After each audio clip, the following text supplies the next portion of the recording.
Você sabe achar o fator de segurança em uma análise de estabilidade de taludes utilizando o Slide 2, utilizando o GeoSlope ou algum outro software de estabilidade de taludes. Agora, como que esses programas fazem para calcular esse fator de segurança?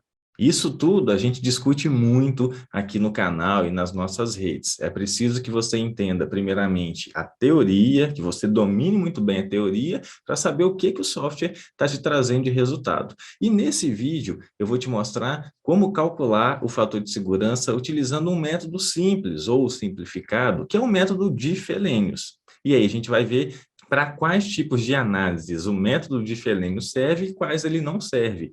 E existem outros métodos mais rigorosos, só que quanto mais rigoroso é o método, mais ele vai precisar de um esforço computacional, de algum algoritmo ali de cálculo. Então, nesse vídeo, a gente vai focar no cálculo a partir do método Diffie-Hellenius. Vamos lá?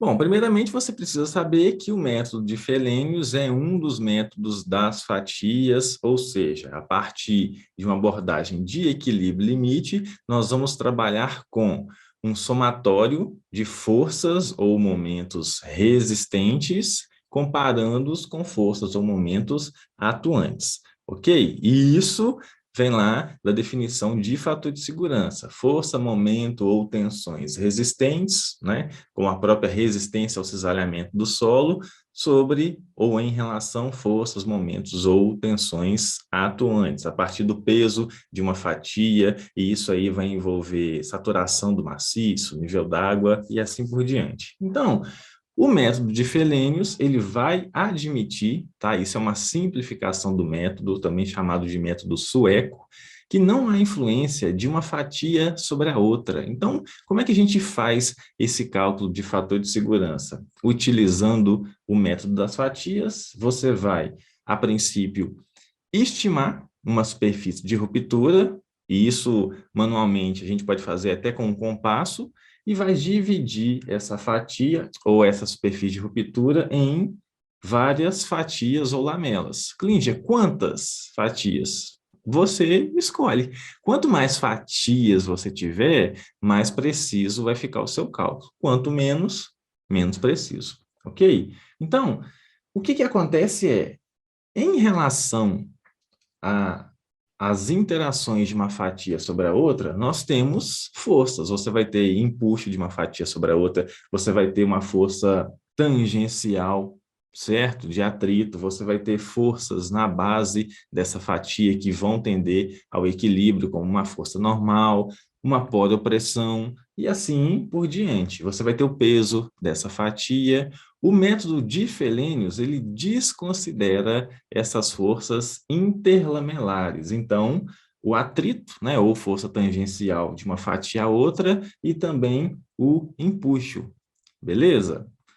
Depois, esse é um método conservativo ou conservador, como queira, por isso ele tende a fornecer valores de fatores de segurança mais baixos, e isso nem sempre é bom, né? Para fins aí de uma análise de viabilidade, verificar se compensa, não compensa aquela solução proposta, isso vai muito bem, obrigado, mas até certo limite. Por quê? Porque o método ele tende a dar altos erros, uma porcentagem mais elevada de erro em relação a outros métodos mais rigorosos. Quando?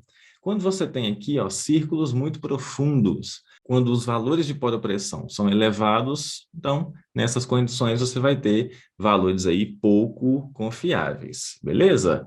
E, além disso, ele é um método utilizado apenas, ele foi desenvolvido apenas para superfícies circulares. Quando que eu não vou ter superfície circular e quando que eu vou ter no campo? Quanto mais homogêneo for o seu talude, mais isotrópico, a tendência é que a ruptura aconteça com uma superfície mais circular, um formato mais circular. Claro que dependendo, né, da anisotropia desse material, você vai ter um formato mais achatado para uma direção ou para outra, tá? Mas, de formas gerais, talude homogêneo solo bem temperizado, né, um material bem temperizado, então lá grau 6, por exemplo, você vai tender a ter esse tipo de ruptura no solo. Quando que eu não vou ter? Se você tiver um talude, um maciço estratificado, com diferentes camadas e diferentes resistências, a tendência é que essa ruptura não seja circular, principalmente se você tiver uma ruptura que vai acompanhar uma superfície basal, rocha abaixo de solo, e a superfície vai acompanhar aquela descontinuidade, ou, como a gente comentou no caso, desses gradientes, né, mais elevados de resistência. Beleza? Ok. Então, o que vai ser o fator de segurança? Ele nada mais vai ser do que a relação entre a resistência máxima ao longo de uma superfície de ruptura e a tensão mobilizada, beleza? Então, aqui em um contexto de equilíbrio de momentos, tá?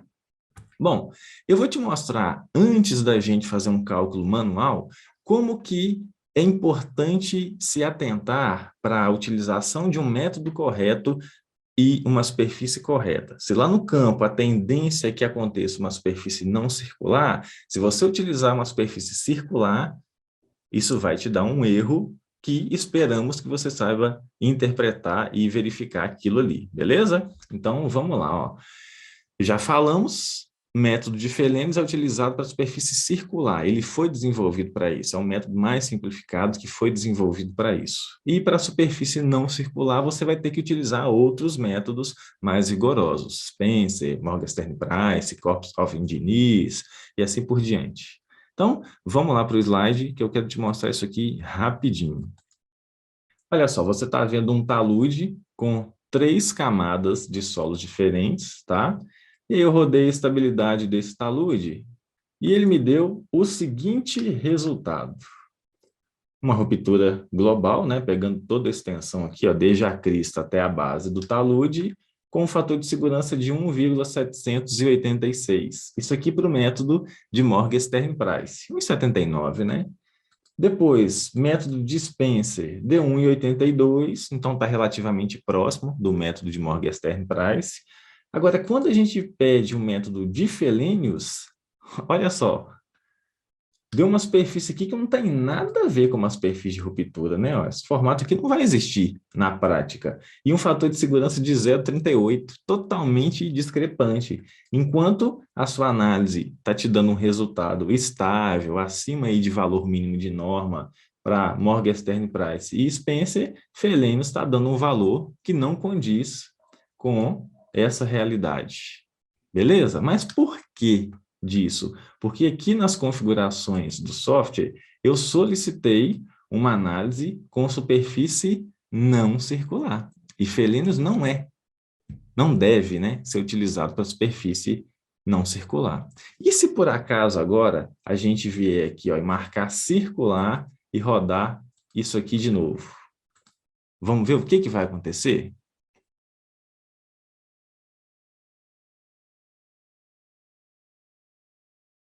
E olha lá, Fehlenius, 1,72, né, 1,716. Vou pedir agora Spencer, 1,92, arredondando, e Morgenstern Price, 1,91. O que a gente vê aqui, ó?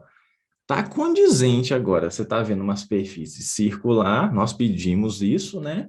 Mas o modelo, ele vai ter o quê? 3 camadas diferentes. Será mesmo que essa superfície seria circular? Quando eu peço para o software mostrar não circular, ele mostra um outro fator de segurança, uma geometria diferente, né? Uma forma diferente dessa superfície de ruptura, mas para fins aqui, apenas para te mostrar a diferença no fator de segurança, você vai ver, olha aqui, ó, que Fehlenius ele tende a dar, sim, um fator de segurança mais conservador, mais baixo em relação a outros métodos. Agora, quando usar ou não usar? É aquilo que a gente comentou. Você tem que ter um bom senso de entender no campo se essa superfície de ruptura vai tender a ser circular ou não circular, e isso vai depender da estratigrafia desse material, principalmente se você tiver solos com diferentes resistências, uma camada superficial com resistência menor, uma subsuperficial com uma resistência muito maior e assim por diante. Beleza? Então, vamos lá agora fazer um cálculo manual utilizando o método de Fehlenius. Então, vamos lá. Bom, então é o seguinte, você está vendo uma equação aqui de fator de segurança, né? Essa equação nada mais vai ser do que um somatório de forças ou esforços resistentes, como a gente comentou, sobre os atuantes, ok? E aí a gente vai trabalhar estimando-se uma superfície de ruptura, por exemplo, essa superfície aqui, onde nós vamos ter o centro desse círculo, e a partir desse centro nós vamos dividir essa semicircunferência, né, esse segmento de círculo, em fatias. Então, eu poderia, por exemplo, dividir essa superfície nesse número de fatias aqui, ó. Chegar aqui até o final. Você entendeu? Olha só, tá aí, ó. Né? Aqui também, ó. Então, o que que a gente fez? Isso aqui é para simplificar cálculo. Nós pegamos aqui e separamos, né? Segmentamos essa superfície em 1, 2, 3, 4, 5, 6, 7, 8 fatias. Essa superfície, não, perdão, essa cunha, né? Que é essa massa acima dessa superfície. Então, tá aí, ó. O que que a gente vai fazer agora é determinar qual é o peso de cada uma dessas fatias, tá? E assim por diante, ó, sobre a área onde essa fatia está depositando a sua massa, né? Acima dessa superfície. Então, exatamente nesse segmento aqui, ó, para cada uma dessas fatias, qual é o peso que está sendo distribuído?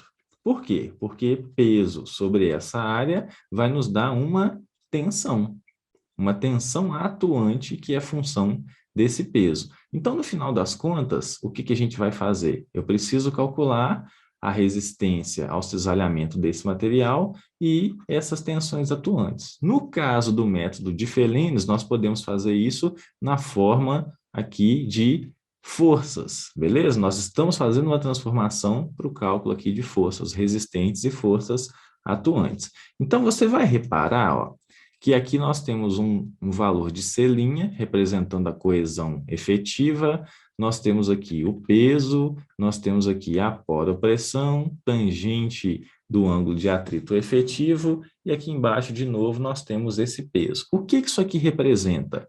Isso aqui é nada mais do que uma representação da resistência ao cisalhamento do material, né? E forças atuantes ou tensões atuantes, né, nessa base. Beleza. Por que disso, Klinger? O que a resistência ao cisalhamento tem a ver com o numerador? Você vai lembrar que resistência ao cisalhamento é nada mais do que essa relação aqui, ó, coesão, tensão efetiva vezes tangente aí do ângulo de atrito efetivo, né? Claro, nós estamos falando de uma abordagem em termos de tensões efetivas, e essa tensão efetiva, ela vai ser a tensão total menos a poropressão. Então, ó, repara esse primeiro termo e repara esse segundo termo. Olha a poropressão aqui, ó. Tudo isso que você vê dentro de parênteses faz referência a quê? A um termo efetivo, beleza? Que é o que nós temos aqui, portanto. E essa separação, ou essa forma de apresentar em relação às forças, né? E esse B0, esse seno de alfa que aparece aqui, vem de onde?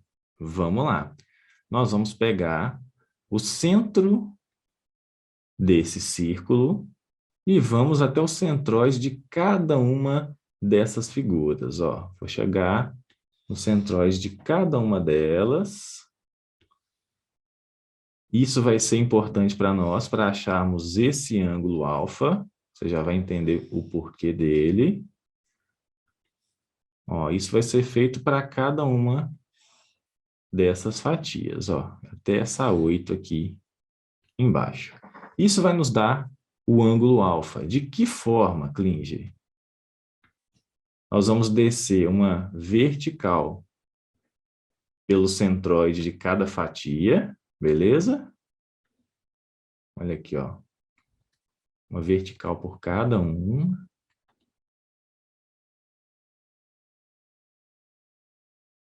Tá aí, ó. E o ângulo alfa vai ser exatamente o ângulo formado entre essa vertical, que vai ser a linha de ação do peso, ou o centroide, né, onde vai estar atuando o peso, até essa reta que nós ligamos, da base da fatia até o centro dessa circunferência.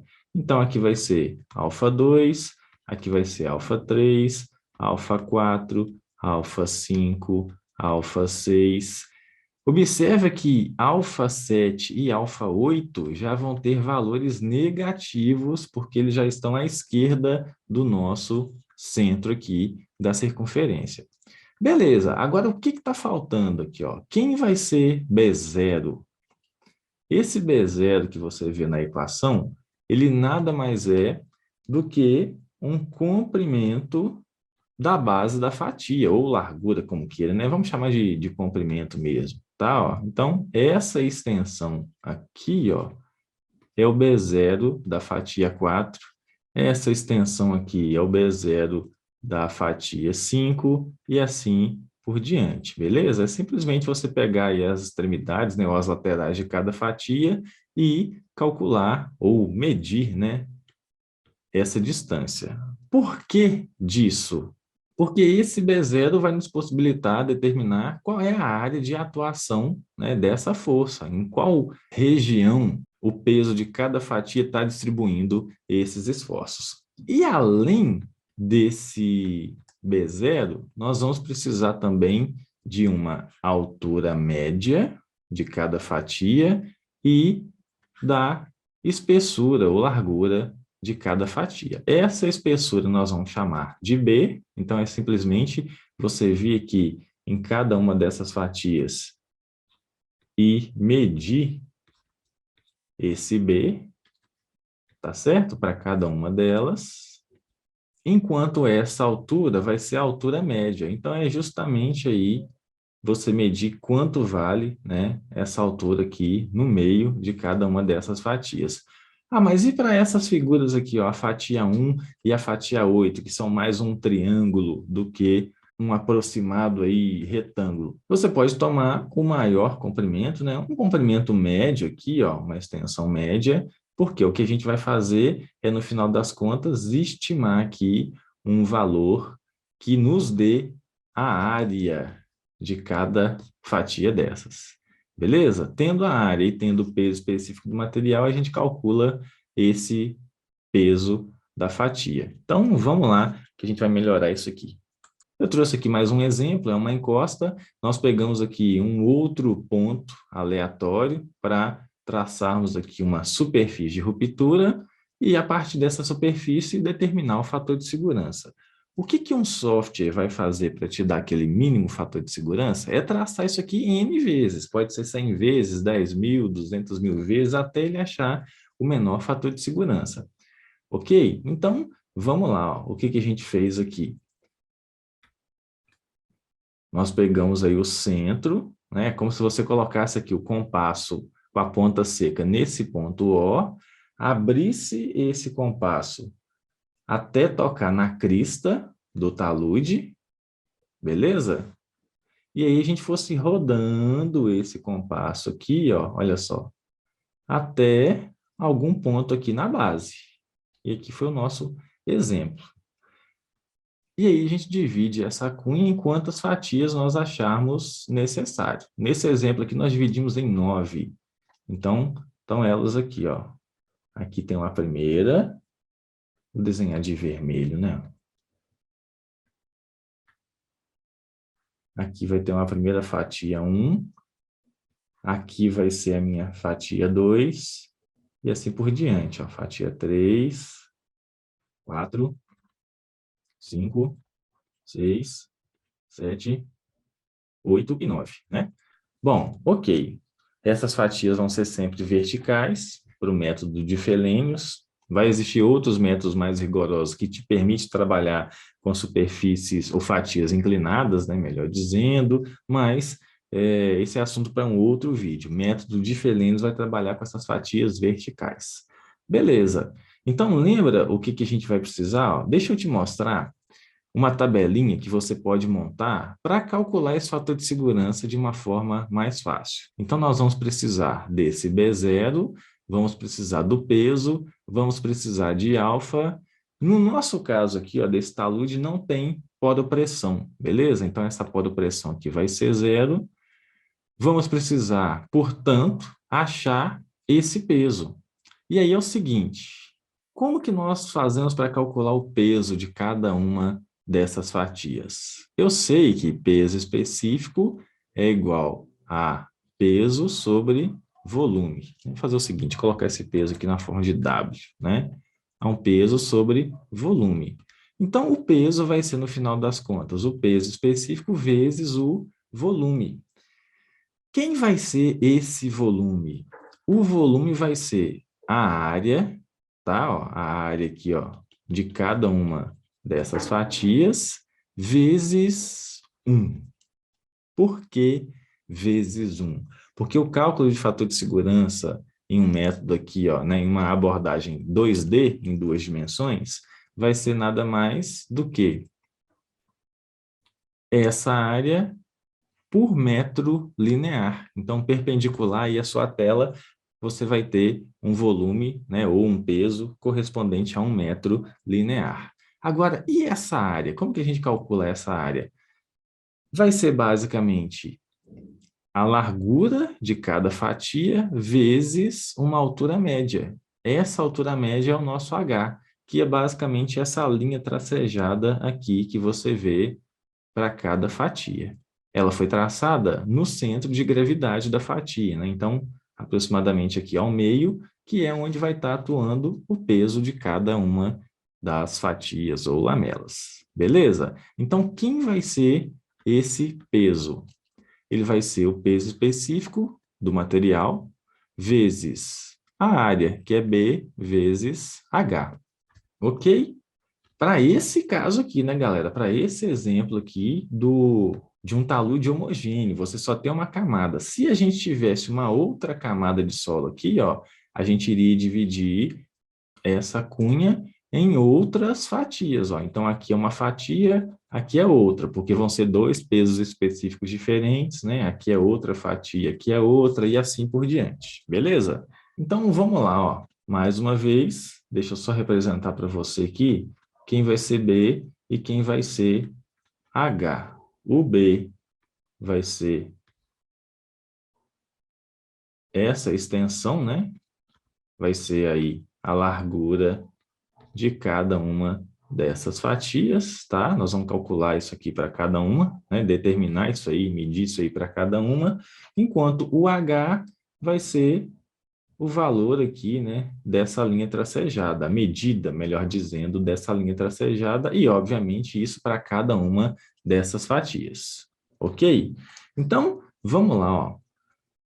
Aqui você tem um exemplo de uma tabela que você pode montar. Então, ó, nós vamos colocar aqui o valor da largura da fatia B, a altura média H, o ângulo alfa, o peso da fatia, que vai ser igual a B vezes H vezes o peso específico. Esse W cosseno de alfa, ele é simplesmente porque está aqui, ó, na equação, né? O B0 também vai ser importante. O W seno de alfa, ele está no denominador da equação.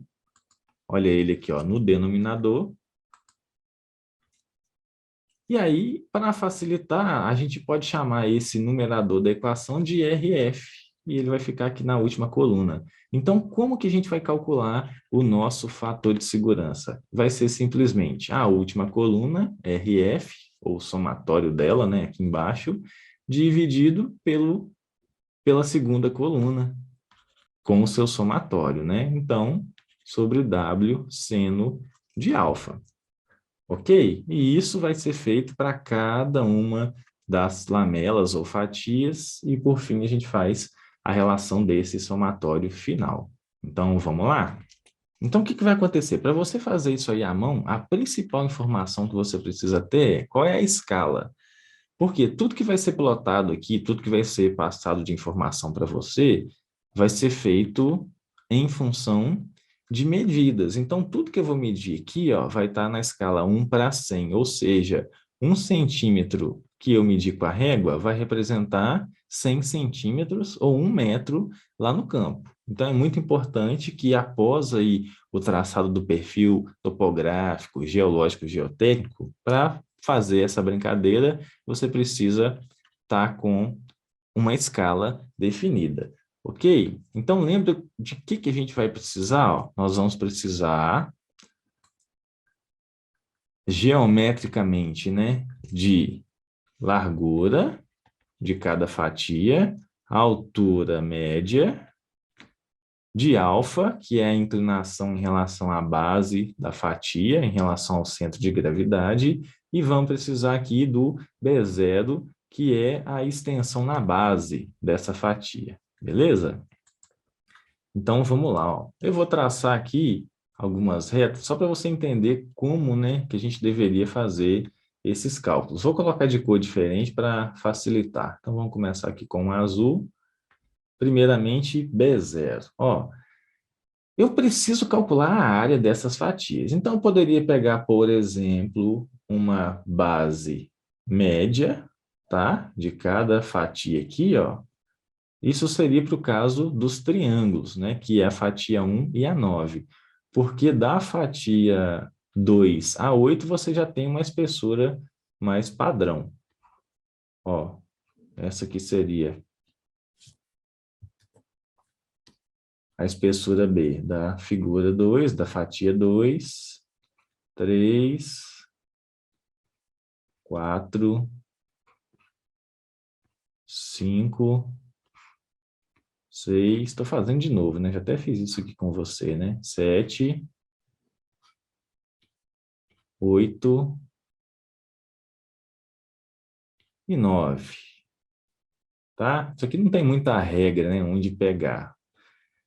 De preferência em termos médios. Então, o azul seria o B. Quem vai ser essa altura média? É basicamente essa linha tracejada, que ela já está tracejada, né? No caso do seu aí, ó, que você pode pegar para fazer, vai ser uma altura que represente aí, que esteja localizada no centro de gravidade, onde estaria o peso, né? A força-peso. Então, vai ser no meio dessa fatia.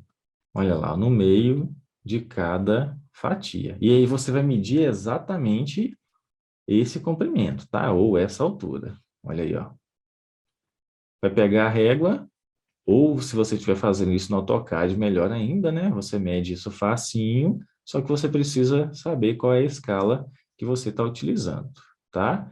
Então, o vermelho para nós aqui vai ser essa altura média.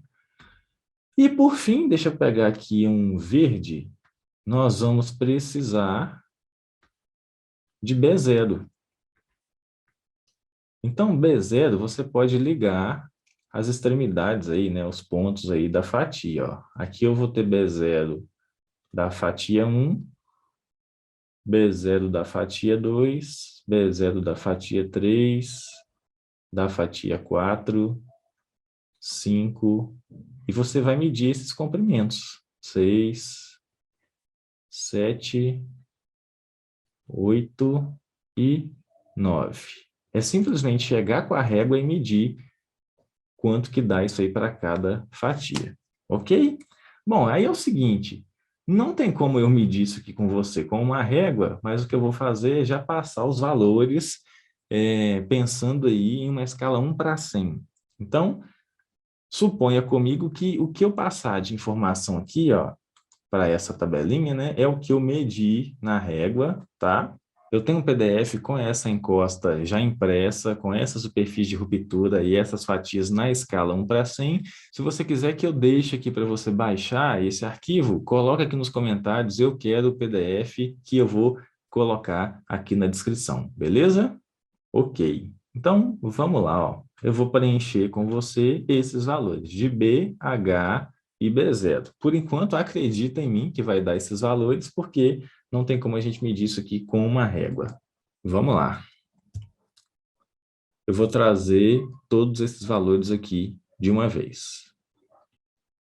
Bom, então tá aí, ó. nós viemos, né? Assim que você faz, você vem aqui para cada fatia, mede aí na sua régua BH e B0, e aqui estão esses valores. Acredite em mim, se você for pegar aí o seu PDF e fazer esse exercício, vai ter que dar alguma coisa próximo disso aqui. E vamos lá, como é que a gente calcularia o peso? Lembra, o peso de cada fatia vai ser peso específico vezes o volume. Esse volume é dado aí a cada metro linear perpendicular à sua tela, né, em uma análise 2D, então seria basicamente o peso específico vezes a área. Essa área da fatia vai ser a sua largura B vezes a altura média. Então, isso aqui daria aproximadamente esses seguintes valores.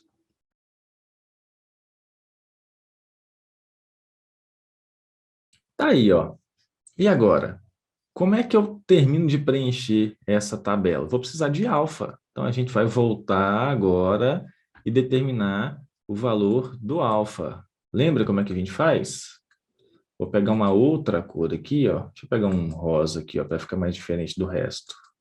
Nós vamos ligar do centro, do ponto O, uma reta que vai até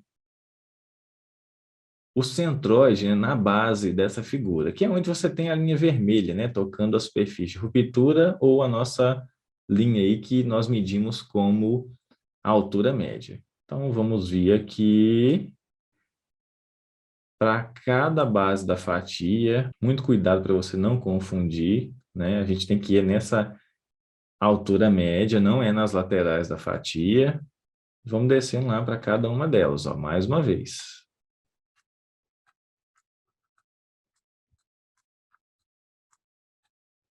Beleza. Agora, onde que está alfa, Klinger? Alfa vai ser o ângulo medido entre essa reta rosa e a continuação da reta vermelha, da altura média.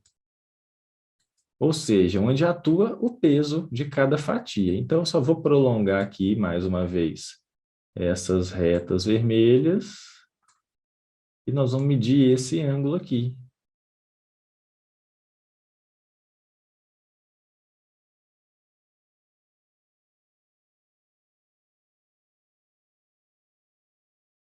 Tá aí, ó. Vamos lá. Quem vai ser alfa, então? Alfa 1 vai ser esse ângulo, que você vai colocar o seu transferidor aqui na vertical e vai ler os graus nesse sentido anti-horário. Mesma coisa aqui, ó, vai ser alfa 2, alfa 3, alfa 4, alfa 5, alfa 6, está só diminuindo, né? Alfa 7. Agora, olha o que acontece na fatia 8 e 9. Agora, se a gente for tomar a reta vermelha como referência, o alfa agora ele vai para o outro lado, né, no sentido horário. Então, como é que a gente vai colocar isso na tabela? Você vai medir esse ângulo e colocar o alfa com valor negativo, ok? E eu vou trazer para você agora esses valores aproximados de alfa, para você ter aí uma referência quando estiver fazendo esse exercício. Aí, ó, como a gente comentou, as fatias 8 e 9 vão ter um ângulo negativo. E você vai entrar com esse ângulo negativo nas suas contas. O que vai ficar faltando agora? Falta preencher a coluna de W cosseno de alfa, porque ele está aqui, ó, então é tudo para facilitar nossas contas. W seno de alfa, que vai ser o denominador da nossa conta de fator de segurança, e também calcular esse RF, que vai ser o numerador da nossa equação. Olha ele aqui, ó. Né, ó. O numerador é o RF. Então, vamos lá. W cosseno de alfa vai ser 3,78 cosseno de 71, 1,23. Fatia 2, lamela 2, 11,88 vezes cosseno de 56. Vai dar 6,64 e eu vou terminar de preencher o resto aqui. Tá aí, ó. Lembrando que alfa, para as fatias 8 e 9, você entra com valor negativo. E vou fazer a mesma coisa agora para W seno de alfa. Então, vamos lá, ó. Pronto. E RF? RF vai ser essa equação, o numerador da nossa equação. Vamos lá, ó. Quem que é o C', né? Nós temos essa informação, ó. Tá aqui, ó, C' da nossa equação de cisalhamento vale 6 toneladas força por metro quadrado. O ângulo de atrito está aqui, é 30, né? Nós não temos poro-pressão, não tem nível d'água aí, lençol freático nesse exercício, então é simplesmente fazer esse cálculo. C' vezes B0 mais W cosseno de alfa, que nós já temos, esse termo é zero, vezes tangente do ângulo de atrito. Eu só esqueci de falar lá no cálculo de peso, né, pessoal? Mas o peso específico que a gente estava utilizando é 1,8 tonelada força por metro cúbico. Beleza? Então, vamos conferir essas contas aqui, ó. Para a fatia 1, por exemplo, ficaria 1,8 vezes B vezes H.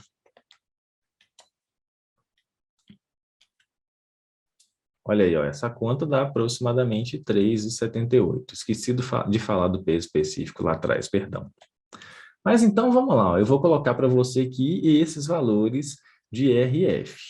Vai ficar dessa forma. Pronto. E o que que a gente faz agora? A gente faz o somatório de todas essas linhas de RF, isso aqui vai dar aproximadamente 159,58, e faz esse somatório para a penúltima coluna, que é de W seno de alfa, que vai dar aproximadamente 38,98. E, por fim, ó, o que que a gente faz é simplesmente pegar numerador sobre denominador, ou seja, a última coluna sobre a penúltima, e vai ficar, portanto, dessa forma. Fator de segurança igual 159,58 sobre 38,98. Quanto que dá essa conta? Vamos fazer? Aproximadamente 4,09. Beleza. Então, o que que isso quer dizer? 4,09 é um fator de segurança estável para essa encosta? Bom, se a gente for tomar, por exemplo, aí a norma de estabilidade de encostas, NBR 11682, ela vai colocar lá um fator de segurança para uma ordem e para uma área de maior risco, a vidas humanas, a bens materiais, né, danos ambientais de 1,5. E você pode até majorar esse fator de segurança aí em mais 10% em alguns casos. Ou seja, no máximo 1,65. 4,09 é maior do que 1,65, então essa encosta está estável. Nada disso. Por quê? Porque o que a gente acabou de fazer é simplesmente para um centro, tá? Uma possível superfície de ruptura. Só que quem te garante que essa é a superfície de ruptura que vai acontecer lá no campo? Você pode ter essa superfície, pode ter essa, pode ter essa, pode ter essa e mais outras milhões de superfície aí. Por isso, da importância de nós trabalharmos hoje com uma forma computacional, um software aí que vá nos buscar o menor fator de segurança. O que o software vai fazer, né, por default do programa, por padrão, é te dar aquela superfície crítica, beleza? E é isso aí, aqui você viu um cálculo manual de fator de segurança pelo método de Felenius. E aí, você gostou desse vídeo? Se você gostou, já deixa aqui a sua curtida e se inscreva no canal se você ainda não é inscrito, porque o YouTube vai começar a te sugerir mais desses vídeos. Vídeos aqui sobre geotecnia, mecânica dos solos, estabilidade de taludes de uma forma geral, e aí você ativa o sininho para receber esse material em primeira mão. Espero que tenha te ajudado e aquele abraço.